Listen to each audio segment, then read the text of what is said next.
Welcome to my channel. ఇప్పుడు blouse యొక్క back పార్ట్కు marking అనేది ఎలా చేసుకోవాలి ఇప్పుడు ఈ వీడియోలో చూడండి. ఈ విధంగా మనం బ్లౌజ్ యొక్క బ్యాక్ పార్ట్ను మిడిల్లోకి భుజాల దగ్గర మిడిల్లోకి ఫోల్డ్ చేసి మిడిల్లో ఒక మార్కింగ్ అనేది చేసుకుంటే బ్యాక్ యొక్క టక్స్ అనేది ఈజీగా వేసుకోవచ్చు అండి.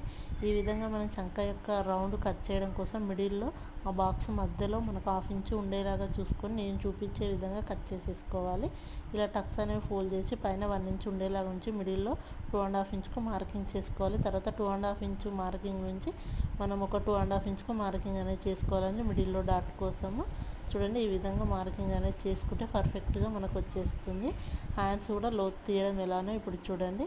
మీకు ఫుల్ వీడియో డీటెయిల్స్ కావాలి అనుకుంటే మన ఛానల్లో వీడియో అప్లోడ్ చేశానండి. ఆ లింక్ నేను డిస్క్రిప్షన్లో ఇస్తాను.